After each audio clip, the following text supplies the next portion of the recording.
नमस्कार, आप देख रहे हैं टाइम्स नाउ नवभारत। आपके साथ में हूं ज्योत्सना बेदी। नमस्कार, मैं हूं आपके साथ नैना यादव और लेकर हाजिर है देश दुनिया की तमाम अहम खबर। सबसे पहले लखीमपुर मामले की बात करते हैं। लखीमपुर हिंसा मामले में लगातार केंद्र सरकार जो है वो विपक्ष पर, एक तरह से कहा जाए विपक्ष लगातार केंद्र सरकार पर हमला कर रही है। कांग्रेस लगातार केंद्र सरकार पर हमला बोल रही है। इस मामले में मांग कर रही है कि गृह राज्य मंत्री को पद से हटाया जाए जब तक जांच पूरी नहीं हो जाती। आज कांग्रेस का एक प्रतिनिधिमंडल राहुल गांधी के नेतृत्व में राष्ट्रपति से मुलाकात करेगा। 7 सदस्यों वाले इस प्रतिनिधिमंडल में राहुल गांधी के साथ राज्यसभा में नेता प्रतिपक्ष मल्लिकार्जुन खड़गे, वरिष्ठ नेता AK एंटनी, गुलाम नबी आजाद और लोकसभा में कांग्रेस पार्टी के नेता अधीर रंजन चौधरी, कांग्रेस महासचिव प्रियंका गांधी वाड्रा भी शामिल होंगे। और सूत्रों के अनुसार राष्ट्रपति के साथ में कांग्रेस प्रतिनिधियों की मुलाकात सुबह 11:30 बजे हो सकती है। लखीमपुर की घटना को लेकर कांग्रेस लगातार केंद्र सरकार पर निशाना साध रही। केंद्रीय गृह राज्य मंत्री अजय मिश्रा को बर्खास्त करने की मांग कर रही है। और खबर यह भी है कि सिर्फ 5 नेताओं को ही अनुमति मिली है राष्ट्रपति रामनाथ कोविंद से मुलाकात करने के लिए। तो कांग्रेस पार्टी का ये प्रतिनिधिमंडल है। लगातार लखीमपुर कांड पर कांग्रेस पार्टी का आक्रामक रुख हम देख ही रहे हैं। राहुल गांधी प्रतिनिधिमंडल का नेतृत्व करने वाले हैं। सिर्फ 5 नेताओं को इजाजत मिली है। तो जो नेता जा रहे हैं उनका नाम मैंने आपको बताया। और जो नेता मुलाकात करने वाले हैं उनमें मल्लिकार्जुन खड़गे यानी कि जो नेता प्रतिपक्ष हैं, इसके अलावा वरिष्ठ नेता AK एंटनी इसमें शामिल है, गुलाम नबी आजाद, लोकसभा में कांग्रेस के नेता अधीर रंजन चौधरी और साथ ही साथ प्रियंका गांधी भी मुलाकात करने वाली है। जिस तरह से लखीमपुर में जो वारदात सामने आई, जो घटना घटित हुई, उसको लेकर लगातार केंद्रीय गृह राज्य मंत्री अजय मिश्र को बर्खास्त करने की मांग लगातार की जा रही है। बिल्कुल 11 से 11:30 के बीच में मुलाकात होगी। लखीमपुर खीरी हिंसा मामले में घिरी भारतीय जनता पार्टी अब कांग्रेस पर सियासत में सेलेक्टिव अप्रोच का आरोप लगा रही है। और ये कहना है कि राहुल और प्रियंका गांधी ऐसे राज्यों में जहां पर घटना हुई तुरंत पहुंच जाते हैं जहां पर कांग्रेस की सरकार नहीं है, लेकिन वैसी ही घटना अगर कांग्रेस शासित राज्यों में हो तो वो चुप रहते हैं। लखीमपुर में मौन व्रत रखते हैं और राजस्थान में दलित की हत्या पर मौन रहते हैं। प्रियंका और राहुल गांधी जिस तेजी से लखीमपुर खीरी की हिंसा के बाद लखीमपुर पहुंचे, उसे लेकर बीजेपी अब सवाल पूछ रही है कि कांग्रेस शासित राजस्थान में जब दलित को पूरी तरह पीट कर मारा गया, तब राहुल प्रियंका ने वहां जाने में तेजी क्यों नहीं दिखाई? अब तक वहां क्यों नहीं गए? सिलेक्टिव अप्रोच को लेकर सवाल उठाए जा रहे हैं कि यूपी में मौन व्रत रखने वाली प्रियंका राजस्थान के हनुमानगढ़ में दलित की हत्या पर मौन क्यों है? बीजेपी इसे सीधे सीधे सियासी फायदा देकर बोलने और चुप रहने का मामला बता रही है। बीजेपी ने बकायदा प्रेस कॉन्फ्रेंस में राजस्थान में ज्यादती के वीडियो भी दिखाए। एक दिन भी राहुल गांधी ने कोई ट्वीट योगेश जाटव पर नहीं किया, क्योंकि योगेश जाटव की यह गलती थी कि वो राजस्थान का दलित था, वो राजस्थान का निवासी था और राजस्थान में कांग्रेस का शासन है। वहीं राजस्थान में बीजेपी का एक प्रतिनिधिमंडल हनुमानगढ़ में पीड़ित परिवार से जाकर मिला। यहाँ पहुंचे बीजेपी विधायक मदन दिलावर ने पूछा कि प्रियंका राहुल के मुंह से दलित की नृशंस हत्या पर एक शब्द भी क्यों नहीं निकला। राजस्थान के मुख्यमंत्री अशोक गहलोत हनुमानगढ़ की लखीमपुर खीरी से तुलना पर भड़क गए हैं। वो ऐसी बेवकूफी की बातें कर रहे हैं कि राजस्थान में प्रियंका गांधी जी और राहुल गांधी जी क्यों नहीं आते? वो तो उनकी सरकार है वहाँ पर, तो वो वहाँ जाएंगे जो विपक्ष की या सत्तावादी सरकारें हैं। हमारे आना चाहिए, प्रधानमंत्री जी को आना चाहिए, गृह मंत्री जी को आना चाहिए, JP नड्डा जी को आना चाहिए। देखिए जाके हनुमानगढ़ में क्या होगा, किस प्रकार क्यों घटना हुई, क्यों लिंचिंग हुई।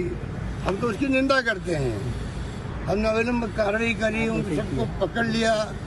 बीजेपी राहुल और प्रियंका गांधी पर सिलेक्टिव अप्रोच रखने का आरोप लगा रही है। इस बीच नेशनल ह्यूमन राइट कमीशन के कार्यक्रम में PM ने भी सिलेक्टिव अप्रोच का जिक्र किया। हाल के वर्षों में मानव अधिकार की व्याख्या कुछ लोग अपने अपने तरीके से अपने अपने हितों को देखकर करने लगे हैं। एक ही प्रकार की किसी घटना में कुछ लोगों को मानव अधिकार का हनन दिखता है और वैसी ही किसी दूसरी घटना में इन्हीं लोगों को मानव अधिकार का हनन नहीं दिखता। मानव अधिकार का बहुत ज्यादा हनन तब होता है जब उसे राजनीतिक रंग से देखा जाता है, राजनीतिक चश्मे से देखा जाता है। राजस्थान में दलित की बर्बर हत्या पर सिर्फ बीजेपी ही नहीं बोल रही।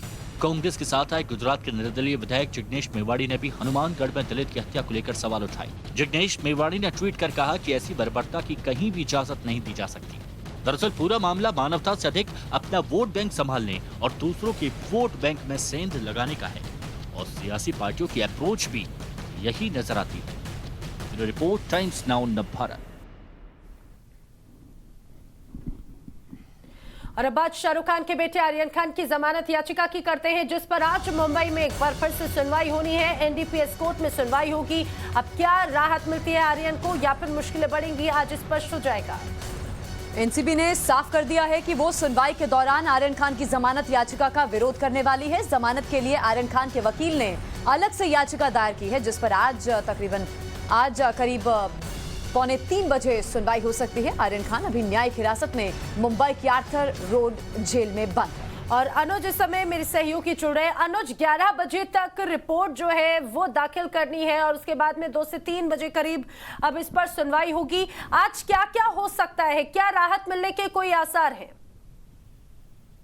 बिल्कुल, करीब 11 बजे के आसपास जो है वो एनसीबी अपनी रिप्लाई सबमिट करेगी कोर्ट में। उसके बाद जो समय मुकर्रर किया गया है वो करीब 2:45 का समय मुकर्रर किया गया है। जब बेल एप्लीकेशन पर जिरा होगी, दोनों पक्ष अपना पक्ष रखेंगे। जहां एक तरफ एनसीबी जो है इस बेल एप्लीकेशन का विरोध करेगी, वहीं दूसरी तरफ जो बचाव पक्ष है वो चाहेगा कि उसे जमानत।